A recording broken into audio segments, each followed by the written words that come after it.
Hi, I just wanted to give a quick update before the episode to say that our new website, realopinions.com, is all ready to go. I'm sure it'll be more updated in the future, but right now it's got a new coat of paint, and all the following episodes, as well as any written reviews or any reviews for the YouTube channel, will be going up on there. Great. 人が作ったロボットだけどジェッジャガジェッジャガやったぜジャガ This is no reflection on talking to you, but I feel like the moment I sit down to do a podcast, all the energy that I had beforehand just drains out of me into the floor. I think it is partially a reflection on talking to me. Yeah, probably. Hello, and welcome back again to the Real Opinions podcast, the biannual podcast for people that like rambling. I've been going through all the archive, and the amount of times that I've realised in the description is nothing about what we actually talk about. It's just about how long it's been since the last episode. How have you been? Yeah. I mean, as well as anyone can be. I have nothing like major to complain about, and I finally got a PS5. So I'd say that's pretty good. That's a pretty good thing, considering the percentage of the population that don't have one. Yeah. I feel like I totally broke the system, or I lucked out completely, because I was in the queue to order one, and it said like a 4-hour wait, and then it did that thing where it completely dropped out. The page went down, and then when I rejoined it, I was suddenly at the front of the queue. So I don't know if a lot of people lost their place and it just randomly rearranged people, but I was suddenly from a 4-hour wait to now. You can buy one now. Well, all those bots you hired probably helped a little bit, right? Oh, absolutely. You were on all those, those Discord channels that were like scalping them for thousands of pounds. I sort of spoke to you about this last week, but I think that it's nowhere near comparable to the jump between the 6th and 7th generation, or like when you think about how big a difference there is between a PS1 and a PS2, it's like a monumental quantum leap. Yeah. And the same with the PS2 and the PS3. I feel like this is, at least at this point in time, this feels a bit more substantial than the launch for the PS4 did, at least. I got an Xbox One first because I'm an idiot, and yeah, I'm the same idiot. I did the exact same thing. No, but you only got an Xbox One because I had one, and you wanted to play Star Wars. That was because of me. It's just a question of who's the dumber lemming, the one that went off the cliff originally, or the one that followed the one off the cliff. But yeah, when I got my Xbox One, I'd just come off playing games like The Last of Us, so nothing that I played at the launch of the Xbox One looked that impressive, was particularly technically sophisticated, and it came with this sudden, like, you now have to install every game, and it takes 5 hours before you can play anything. Oh, yeah. And so in certain respects, it felt like a bit of a backstep. And I think over time, that generation kind of justified itself. Like, it took a while, but eventually we got to games like God of War, Red Dead 2, The Last of Us, and things that would have been unthinkable. I thought you were going to say, like, the Xbox generation justified itself, and I was struggling to No. think I would say, well, what game did justify it. But yeah, you're right. It's all PlayStation. Yeah. Yeah, it took a while, but they weren't all PlayStation exclusives. There was like The Witcher 3, and there was Red Dead 2 that you could get on the Xbox, and you got these games that would have been unthinkable on the previous generation or on older hardware, and you kind of think they should launch with that stuff, but they didn't. But anyway, that console generation eventually kind of proved its worth. I think the PS5 is off to a more auspicious beginning, at least. The loading time thing, for example, is like a noticeable improvement, which is something that I think the last generation didn't have at the beginning.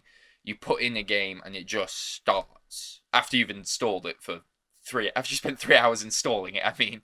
But like when you boot something up, it just starts. There are no long loading times. I put in Demon Souls, and from the dashboard, I can just immediately jump into where I was last playing it within like 3 seconds. I don't necessarily even have to go through, title screens and menus. I just start. That's a nice, noticeable improvement. Then there's all the haptic feedback stuff. I know what you said about how, the jump between generations hasn't felt as big as before. I feel like how I describe my feeling about the PS5 is it's the PS4 as advertised. Yeah, a little bit. It's the PS4, but it doesn't also function as a radiator. It also depends. The last generation had all those like weird little increments as well, like the PS4 Pro or the Xbox right. Series S, and all those those little increments that, in certain respects, did this new console generation a disservice, because it's an even smaller jump if you had a PS4 Pro. But as someone who just had a base PS4, it does look better, it runs a lot better, and then I don't know, it has two really good exclusives at the start with Demon's Souls and Astro's Playroom. Maybe it's just that my memory of gaming is not that great, basically. But I feel like launch titles, they used to be a thing, right? It did used to be a thing that I think a console would come out with titles. Yeah, I think we slightly... I don't know if we've got slight nostalgia goggles on there, because I did look, because I thought the same thing. And when you do look, at least with the 360, it wasn't that great a launch either. It was probably a bit more expensive. But generally, a lot of the games that people think of as launch games, they technically came out a few months later. So I remember getting an Xbox 360 and having all these great games on it, but I didn't get an Xbox 360 when it came out. I got it possibly the following Christmas. So when I got an Xbox 360, there was a lot of stuff. I was just thinking that in my head of how many people our age were getting the consoles because it was the next Christmas after they'd come out. Yeah. And it was when the parents got them for them. Whereas now, when we look at a console, we can just buy it. Yeah. And it's not this time, but under normal circumstances. There's no delayed satisfaction. This time, you might be lucky to get it for the next Christmas. True. I will get... I'm pretty much decided that I probably will get the PlayStation 5, just because I haven't had a PlayStation since the PS2. Yeah. And that's what I was going to say. I'd like to play is... all those games. There are so many great games to catch up on for you, and so many of them have been overhauled for the PS5. And I've tried a couple of things, I've played Cyberpunk, and it's a different game in certain respects. But, there are a lot of things, whether it's just that they run in a higher frame rate, or they've got ray tracing on, they've been overhauled, so you'll be able to play a lot of really good games for the first time. And you'll be able to play them with a little bit of extra polish. So I would definitely recommend it for you. Yeah. I think we're both agreed in that, we're not people that care about the best frame rates or, like you said, ray tracing. But it's a kind of thing of, if you have the option to play what is already a base game that's great, and you just wait a bit longer and it gets a polish, that's just even nicer. Yeah, exactly. I've never been, as long as the frame rate is stable, and as long as it's above a certain, low bar, I don't really mind. And maybe that's because I'm not a PC gamer and I've never really experienced the difference before. But even now, playing certain games in 60 frames per second, I've got to be perfectly honest, I don't feel like I would appreciate the difference that much if I went back to 30 frames per second. I don't think it'd bother me at all. But it's a nice option to have. Yeah. The only way I'd care about those incremental details is if I was one of the very twitchy shooter game players, FPS. But then, even then, I wouldn't play that on a console. I'd want that on... Yeah, probably not, yeah. You're right. A PC where I can have the mouse control. Yeah. Or maybe, if I was a driving game fanatic. But on a, an RPG or something like The Witcher or, Red Dead, between the difference between 30 and 60 or higher is really negligible to me. It is. And certain games give you the option to choose between the performance mode and the presentation mode.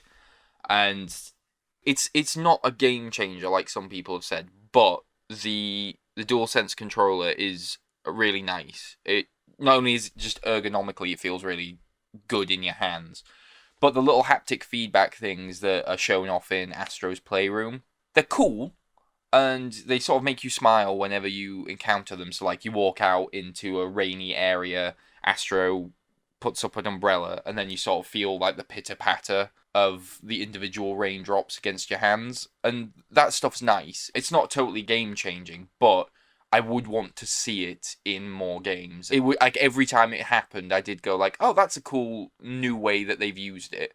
And they sort of demonstrate that it has quite a lot of different applications, whether it's the way that wind resistance is felt, or just walking on different surfaces, wading through water, little things like that. And the microphone in it's really good. The PS4 had a microphone in it too.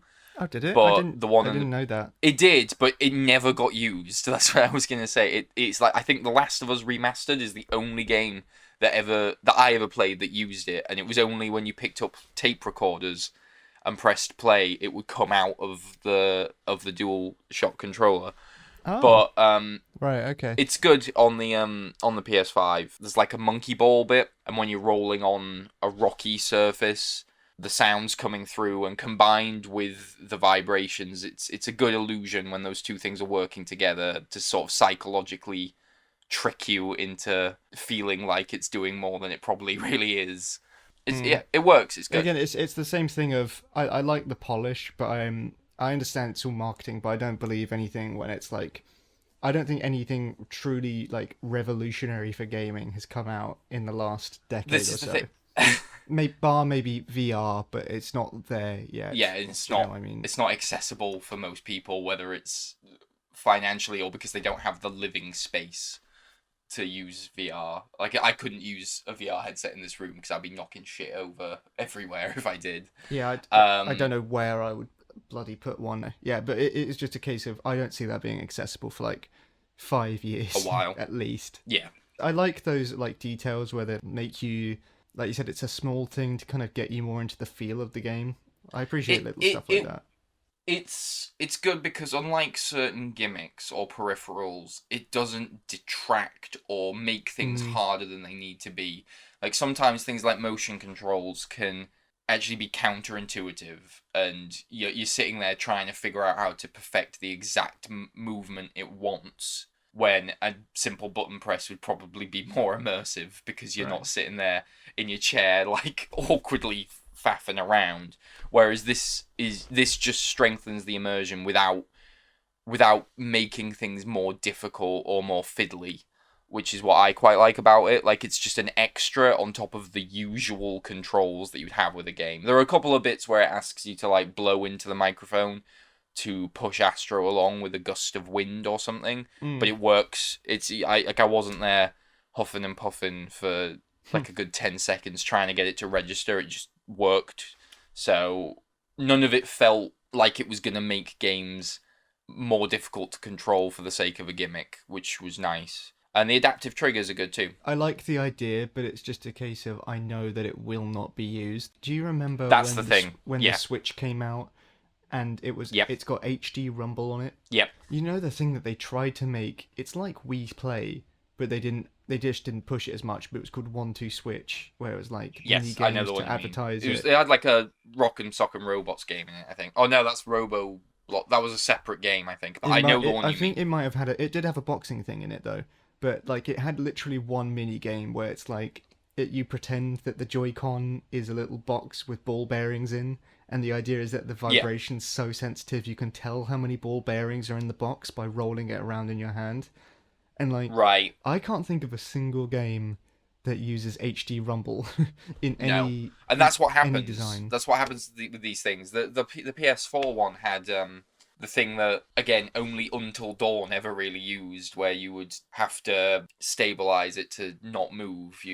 Basically it was like 6-axis motion control. And again, nothing used that. The PS3 one did as well. And again, nothing used that, because I remember in one of the Killzone games, like if you had to turn a wheel, like on a crank, right, you had to press in the 2 shoulder buttons, and then using the motion controls actually simulate turning the crank. And A, it was awkward and fiddly when you could have just pressed square to do it, and B, I don't think any other game ever used it afterwards. The only one that I remember is that I played Last of Us for the first time this year, last year Yes. now. And because I was borrowing a PS4, it didn't have a controller with it, so I had to get a cheap third-party controller.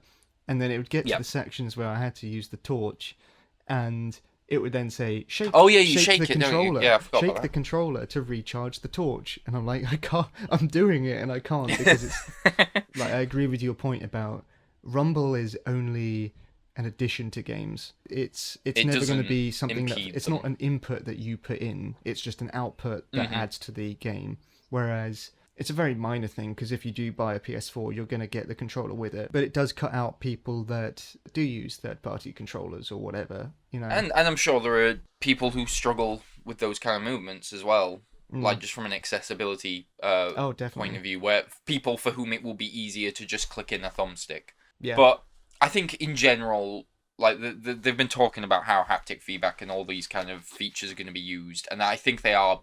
Basically, they're going to be optional for most things. That's another nice thing about the PS5, actually, is if you go into the settings, you can sort of set your preferences for every game. So things like whether or not you want the axis inverted, what difficulty is your sort of default preference. So if you generally play on easy, you can tell it that, and it will sort of default that as an option if the game has it. That's really cool.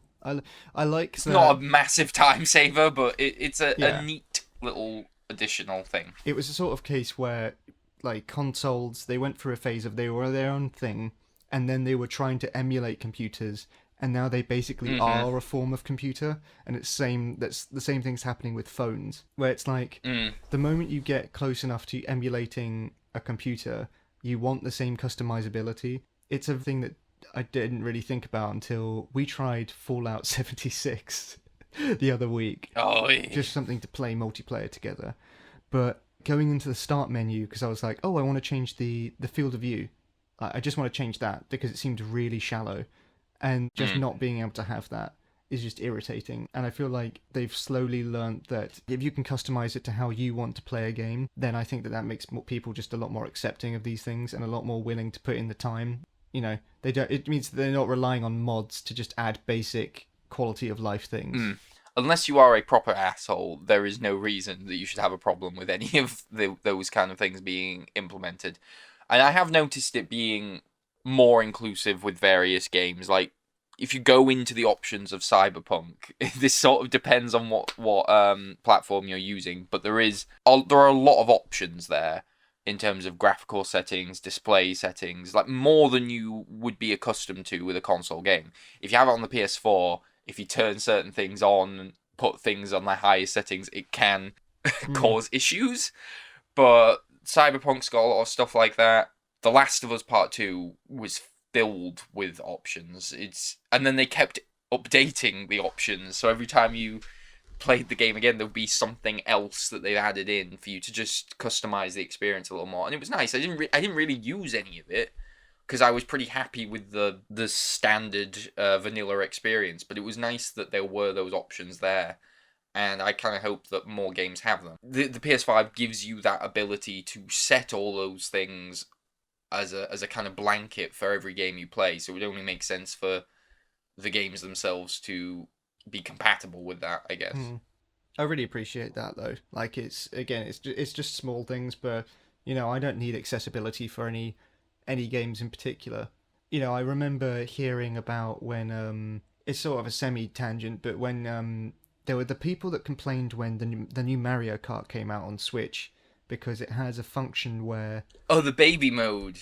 Basically, yeah, it has auto accelerate and auto steering. Yeah. And by auto steering, it means if you're going to go off, a little light will come on the back of your car and it will just swerve it back into the lane. Yeah. And auto accelerate is designed for people that have motor control functions. Holding down a button for 3 minutes is actually painful for them. And I remember people complaining about it at the time, and I sort of didn't have a feeling on it which way or the other. It's just a small toggle, but it just means that people that do struggle with a basic game like Mario Kart, like, no one, if they need that little buffer thing, they're never going to win a match. Yeah, it's not like it's giving someone an easy card. No pro player would have that on. But it does mean that people that are, you know, that would struggle with the basic game, it means that they can just get into having the same fun that Yeah. you're having. It's nice that I could sit with relatives that were way younger than me and they can still have fun Yeah. without feeling like it's too much of a learning curve, like right off the bat. And then, you know, it's like you wouldn't yell at a kid for having training wheels on a bike. You wouldn't say like you're not getting the full experience of a bike. I was going to give the example. Like, do these people go up to kids in like the bowling alley if they've got the ramp on and just be like? To be fair, actually, with that example, I think a lot of people probably would. Yeah, there's a lot of. Because that's the thing. They did it for the Switch's Star Fox game, which I think has pretty much totally faded into obscurity. I honestly forgot that they did a Star Fox game for the Switch.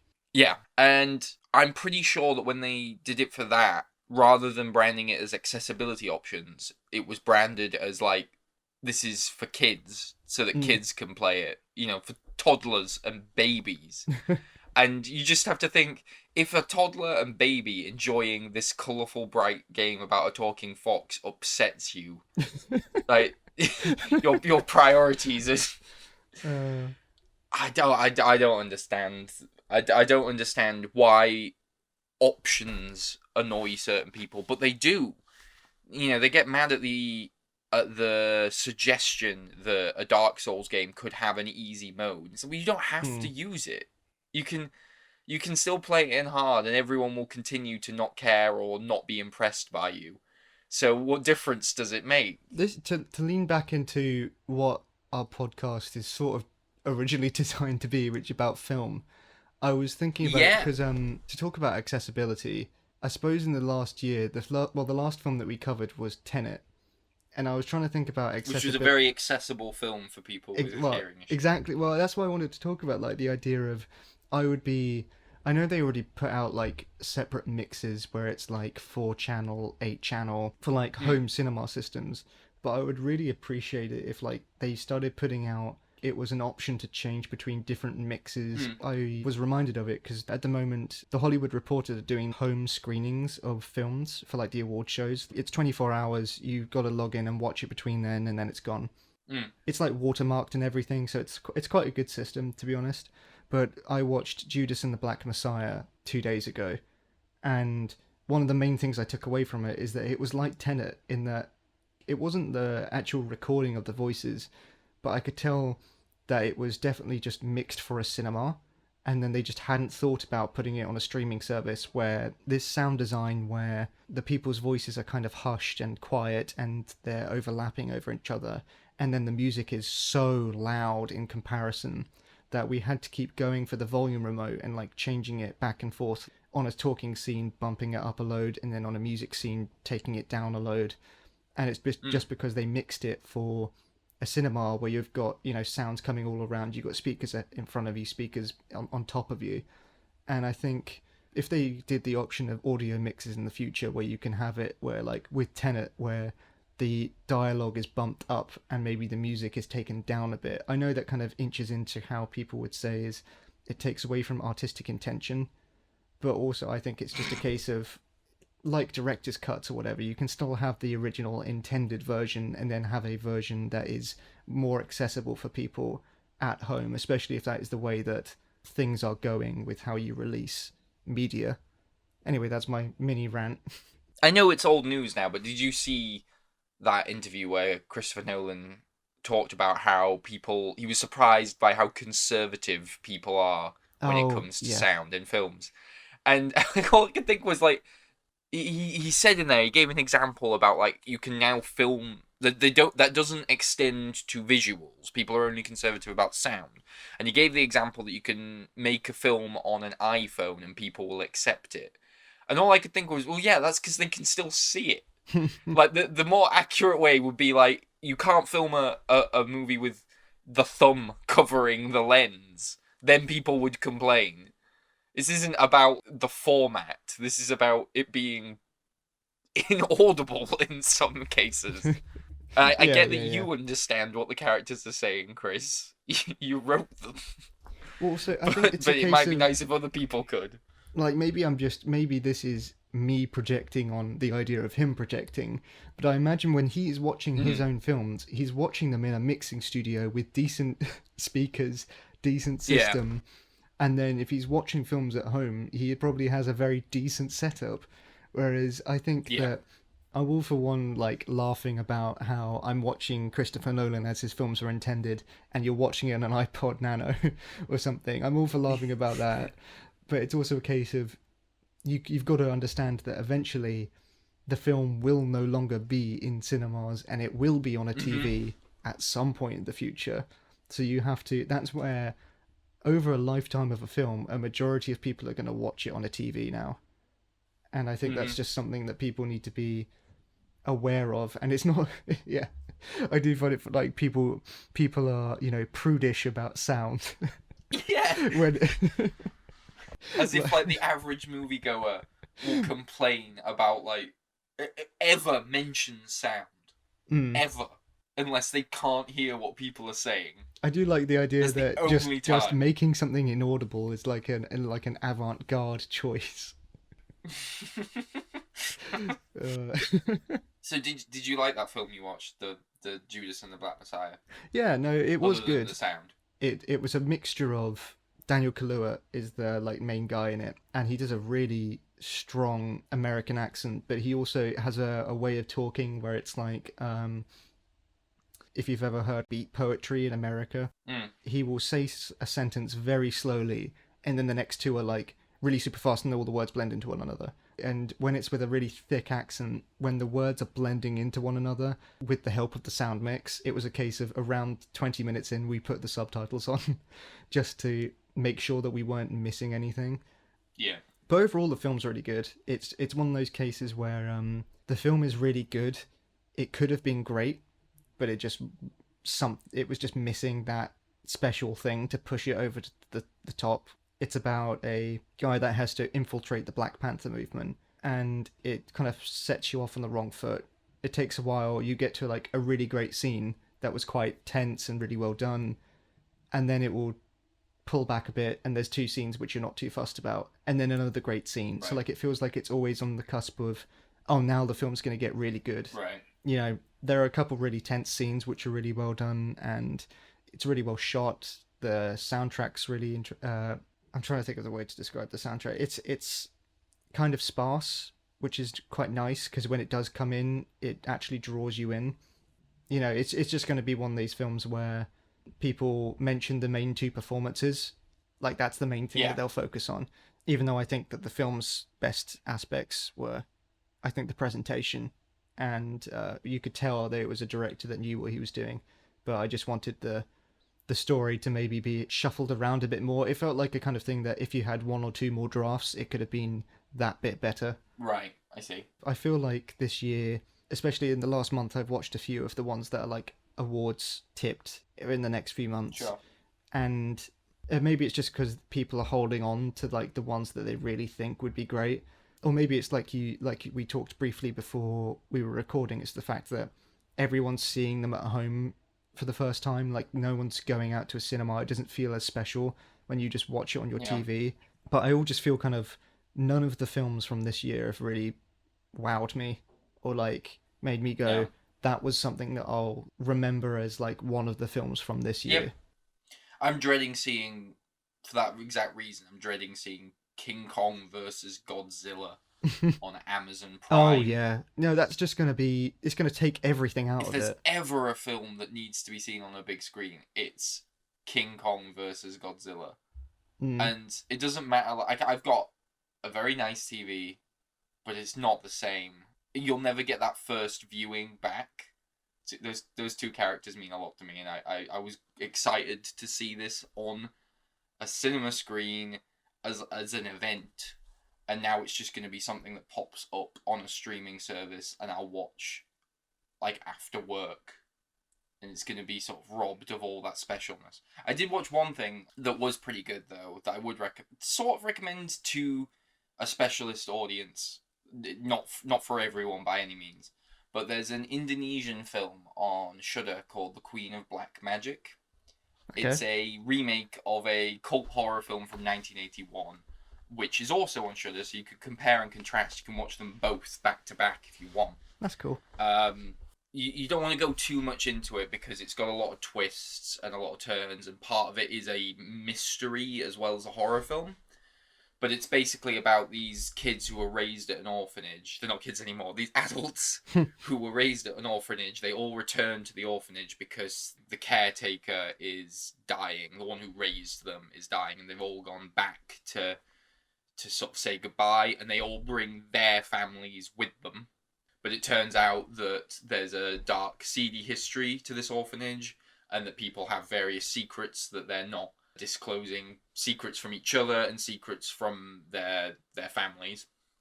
And as the title suggests, there's black magic involved. It's good. It's got a twisty, engaging story that it doesn't have any big shocks, but you're never 100% certain of where it's going. It didn't have like a Usual Suspects kind of twist that put the whole film in a different perspective, but every time there was another reveal, I was like, oh, I didn't know that was what was going to happen. And it's also incredibly grisly, which obviously I liked.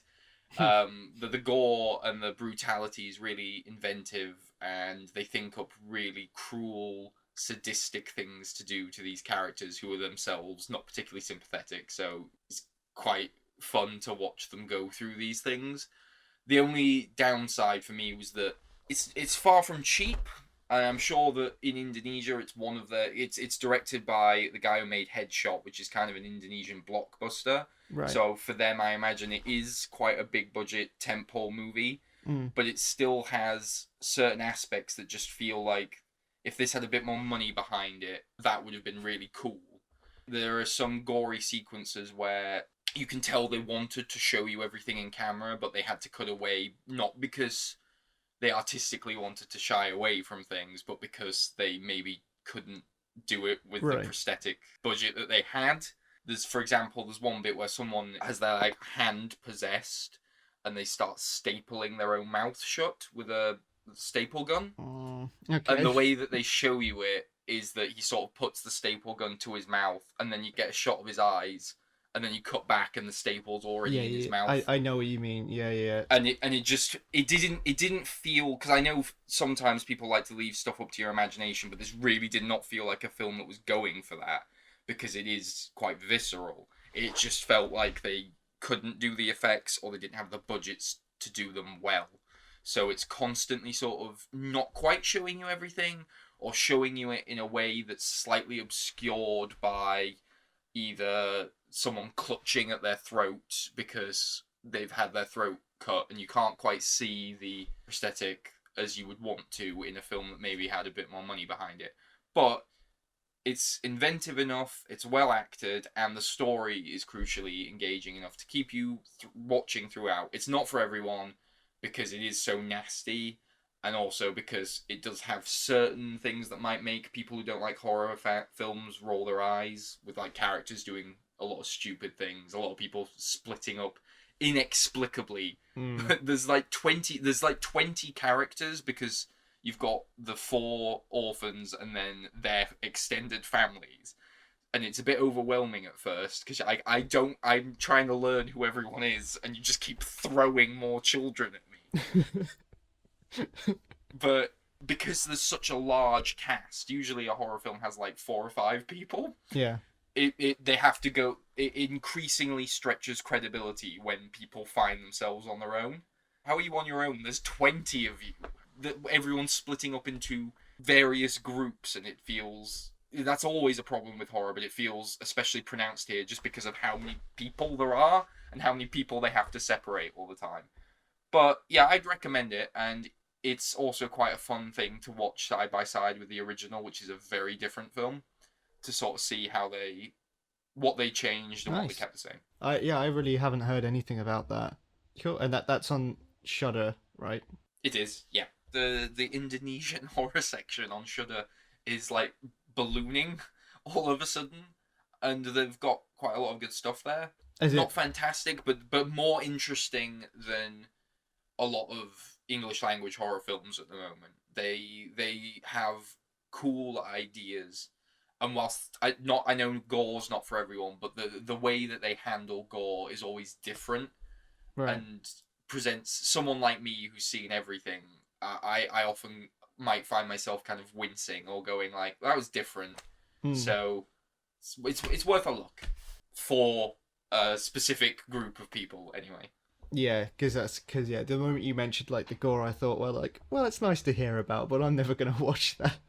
yeah. But I do like and this maybe comes from, you could probably correct me on this, but I feel like there's not that much mystery tied in with horror that much anymore. Like, a lot of the Blumhouse ones are, we go to this house and the house is haunted or something, and they sort of gradually explain the backstory as to why it's haunted.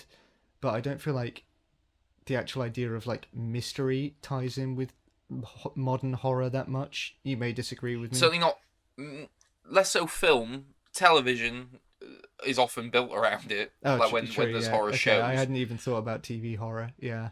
None besides, American Horror Story or whatever. None really come to mind. But that's not really my forte. Area. Well, I haven't watched it, but I got the impression that the Hill House stuff was. Oh yeah, no, sorry, I did watch Hill House. I suppose it's sort of a mystery, but again, it's the line I'd say between like mysterious and a mystery. Do you get what I mean? Mm-hmm. I feel like mystery has to be people actively working together to figure out something. Sure. Whereas mysterious is just the stuff is gradually given to the audience in the background or through like a magical witch or something telling the people the evil backstory.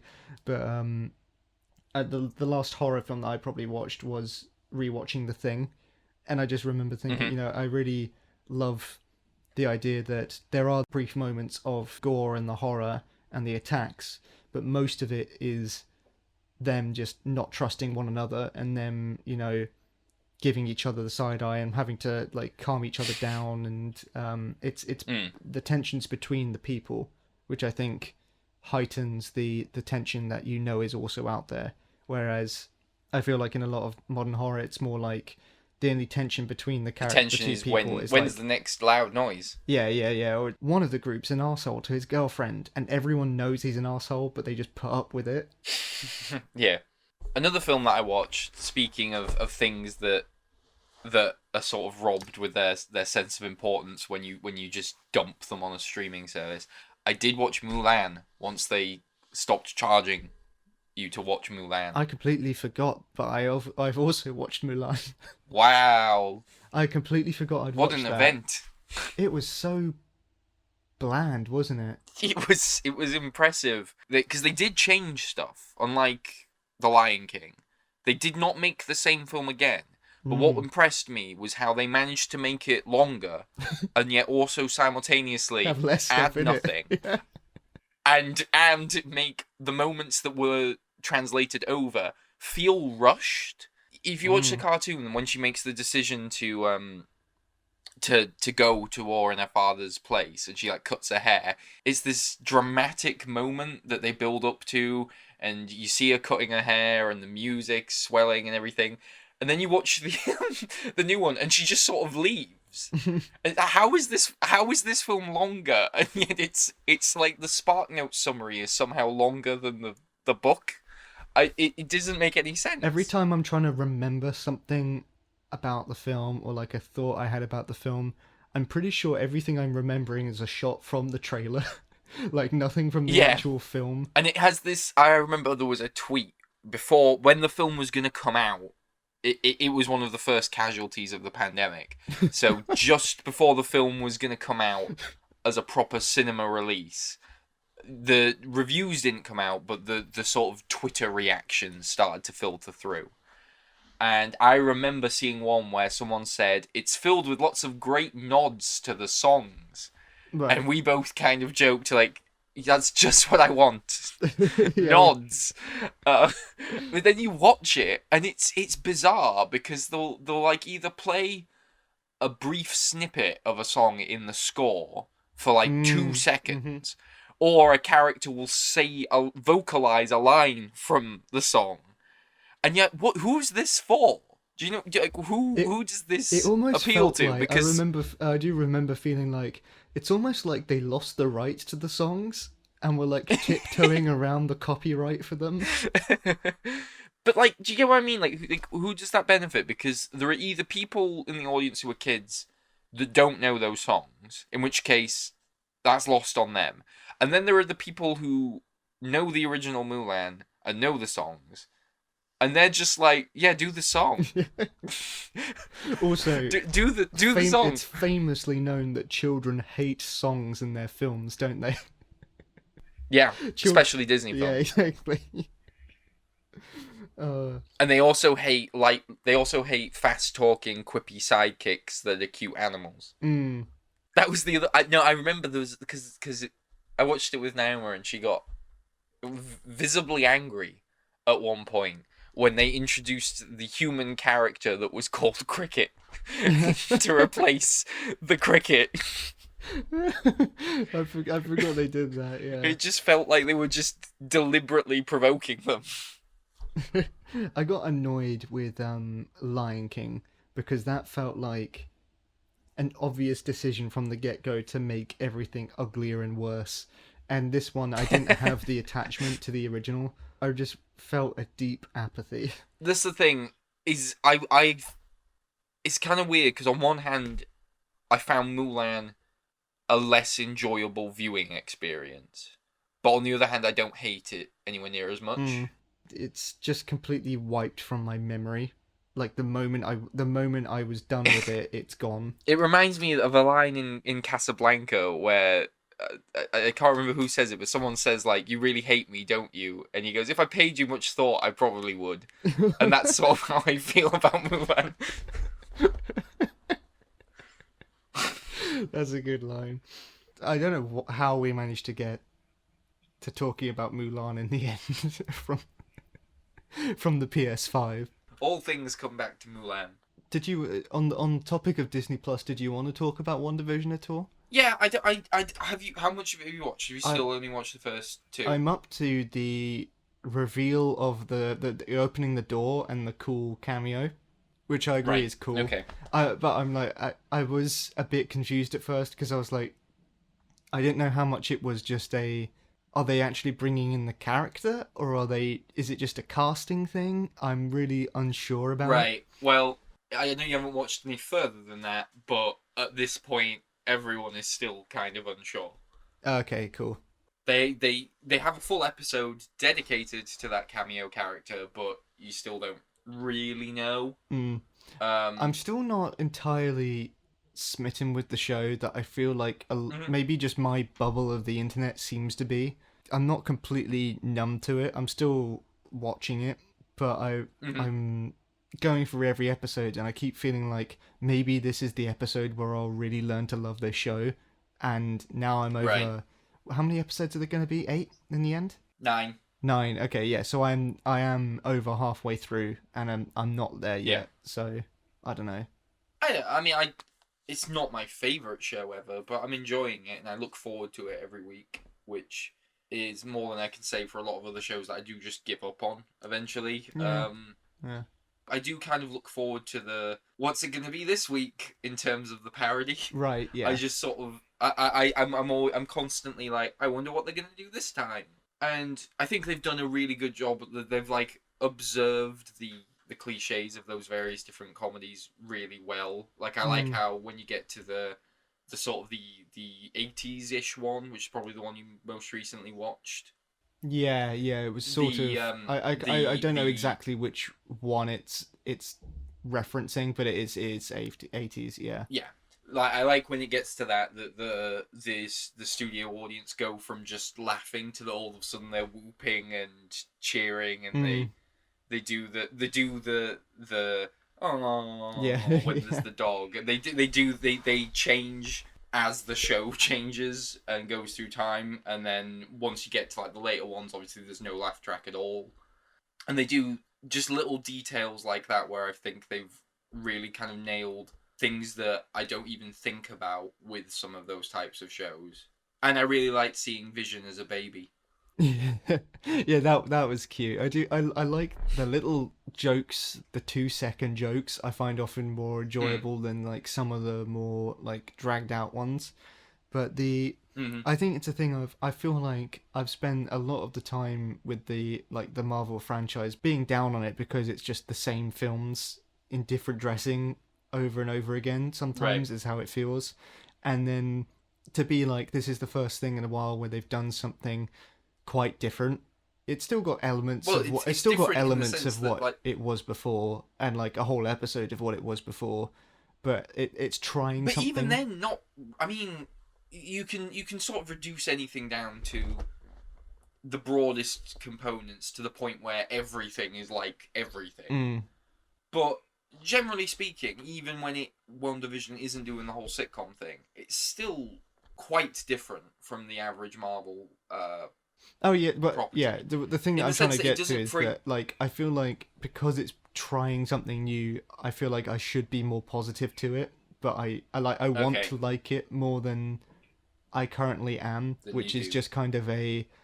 It's not that I dislike it; it's just that I'm not going out of my way to watch the next one, however many weeks behind I am. Like it's just I'll watch it when I remember it exists. I do have a question for you though. How did you feel about the episode that completely, like, how well did you think it held up once it completely abandoned the premise for an episode? How invested were you for the one that was more straightforwardly plot driven? I kind of liked that they held it off for so long. They didn't give up on the premise immediately, and they didn't tell you what it was immediately. I appreciated that. I liked some of the details that they had with the character that they've brought in. But it was just an exposition dump, wasn't it? I mean, it didn't really... and I agree with what you said off call, where, like, what they've done with the main characters is that they've given two main characters that I had no feelings about whatsoever in the main franchise because they had no time. And they've made them into quite likeable characters on their own right. Yeah. And then they've just decided to bring back three random other characters that I have the opposite feeling towards, where I feel like the little time that we had was too much. And I'm like, let's give more time. That's specifically how I felt about Darcy. When Darcy showed up, my reaction was not, oh, look, it's a character I know, but... Yeah. I remember I saw a thing, maybe it was on like the sidebar of trending. Finally, Kat Dennings is getting what she deserves. Finally! Yeah, I don't like the character at all. I don't like either of the characters on the side bit. I forgot his name, but Magic Man from Ant-Man 2. He's okay in small doses.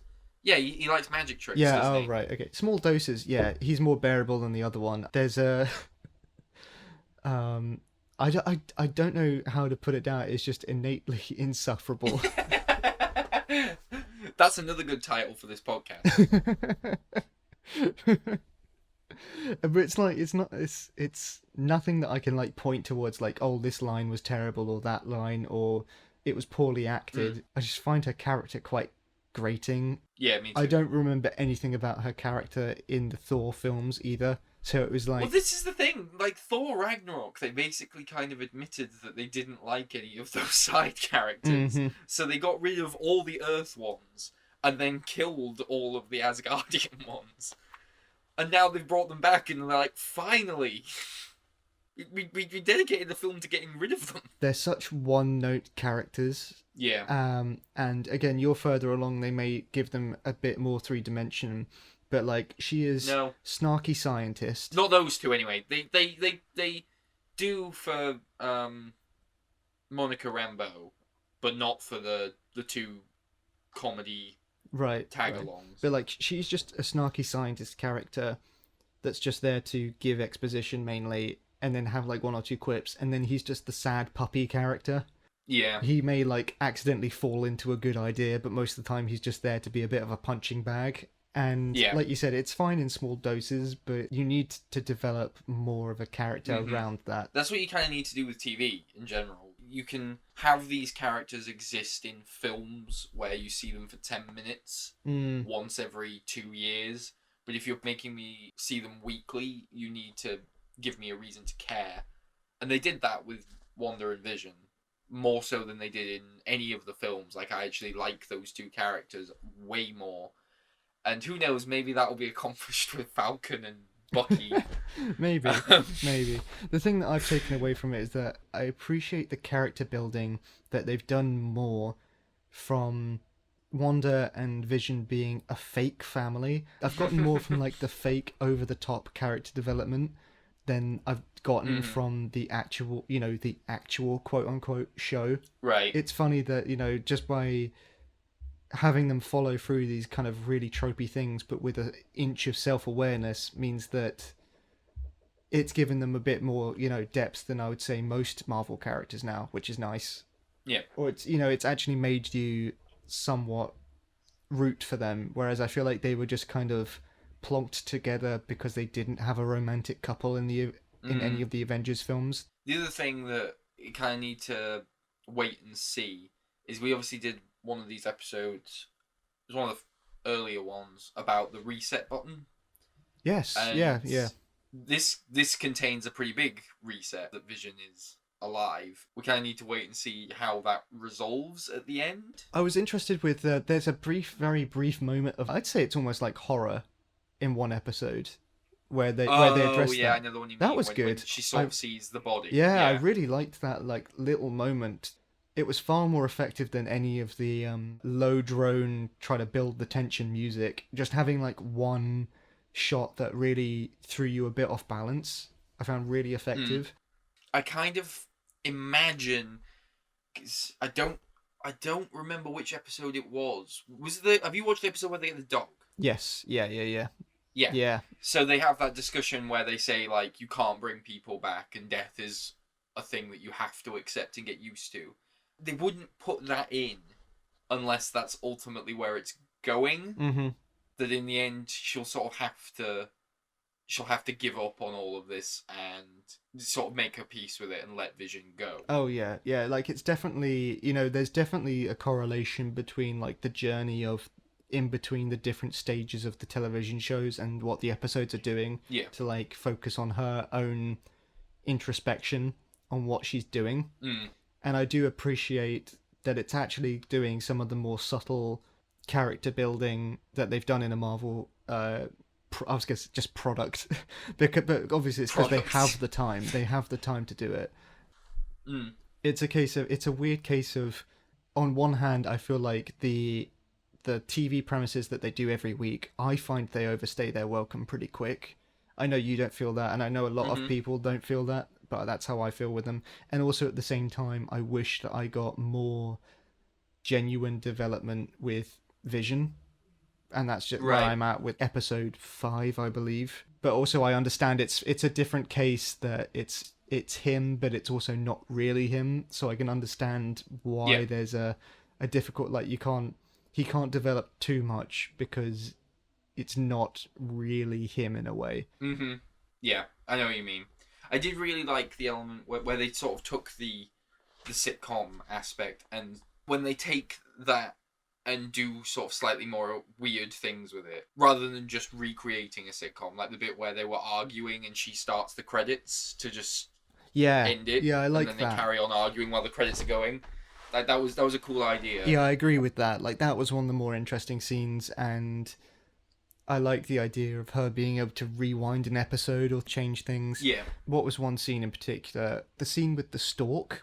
The typical sitcom premise of something is happening behind a character, and so the person talking to them, you've got to keep them distracted while the thing gets closer and closer to being revealed until it's, just at the last second it's whipped away. And like little things like that where I know, they are poking fun at the tropes, but at the same time I'm so aware of the tropes and I've seen them so many times that even if it's doing so with a wink and a nod, I get the gist. Just kind of get on with it. Yeah, I don't want to see the whole thing dragged out. Maybe that's just me being a bit less forgiving with it. I'm looking forward to the episode where they'll do like It's Always Sunny or something. They'll probably do like Modern Family or something, right? That must be one of them. Or that was episode 7. Oh, okay. And so I kind of wonder, like, where do they go next, or does that mean that we are ending with it? Like American comedy hasn't really gone past it hasn't that. progressed. No, it hasn't. I mean, it sounds like an insult, but it's true. I mean, all the other sitcoms that are still on the air are still in the other style. They're still 3-camera sitcoms. And the mockumentary ones like Parks and Rec or The Office or Modern Family was like the safe one. Are the most recent changes. Yeah. The UK Office was 2003. Yeah. That's when it ended. No, it ended in 2003. So, but yeah. by the time that this episode goes out, there will have been another episode and we'll probably know what they do next. But at the time of recording, the most recent one was Modern Family. I'd be interested to see what they do. I can't think of a more modern sitcom than that, which is, it's funny because it was on for a decade and it's already ended. Atlanta. Yes, that's what it's got to be, really deep. It's got to discuss the American dream. That's what it's got to be about. I don't have anything else to talk about off the top of my head anyway, or I have nothing that segues into No, that. I don't think I do either. That's basically everything that's happened since July when we talked about Tenet. Yeah. We watched Mulan. It was just bad things. That's the thing. Well, hopefully this interminable nightmare is drawing to some kind of a close. Yeah, the podcast is ending soon, Harrison, thanks. Yeah, that's the joke I was going to make. We're so in sync. Interminable nightmare. That's another title. Jot these down.